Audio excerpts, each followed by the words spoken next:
বাইনে আসতে দাও, ব্যথা পেতেছি তো। এই মামি, কথা কয় না তো, আসতেই দিমুনে। বাইনে কখন ফোন দিছি, ফোন দিয়ে কইলাম চলো ভিতরে আসো, বাসায় আজকে কি হই নেই, এখন আসার খবর নেই। কেমনটা লাগিয়েছি।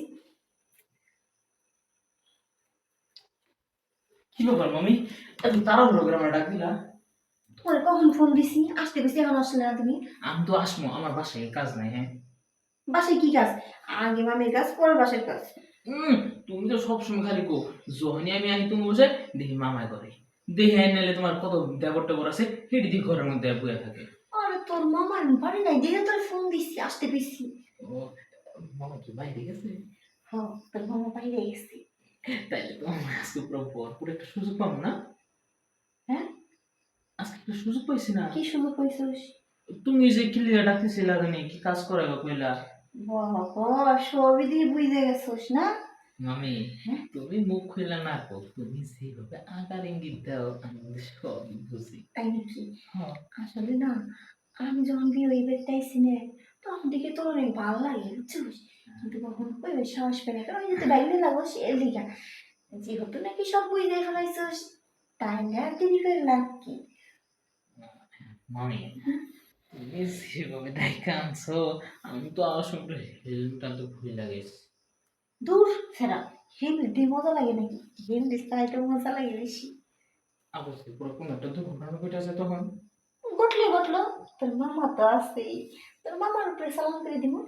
কি করবো, তুমি তো পুরো বুদ্ধির ভান্ডার নিয়ে ঘুরো। হ্যাঁ, তুমি এই বুদ্ধি না ঘুমাও কেমন রাত করে? কেমনে যে ঘুমাই, সবাই তো বালিশের উপরে ঘুমাই, বালিশের নিচে ঘুমাই। অত কষ্ট কষ্ট নিয়ে আগে চুপ করে কাজ কামটা করতাম না।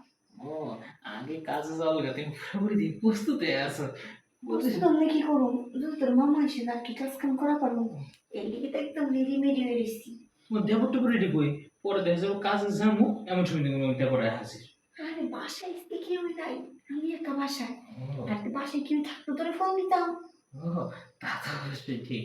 বাসায় কেউ থাকলে তুমি আমার আর স্মরণ করবা নি, আমি তো নিজেই আহি। হ্যাঁ, তো বাসায় সুযোগই পাই না কোনো। হ্যাঁ, উঠে পড়ে, উঠে পড়ে।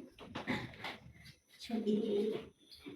তুই না আমার এমন ভাবে আদর করবি বুঝছিস, আমি যিনি মনে করি তোর মামায় আদর করতেছি। মামাকে তুমি আজকে কোথায় আমার আদর পর করতে, ওই যে তোর মামার আদর আমার লাগবেই না, তুই এখন তো আমার সবসময় আদর করবি। আদরটা দিবি।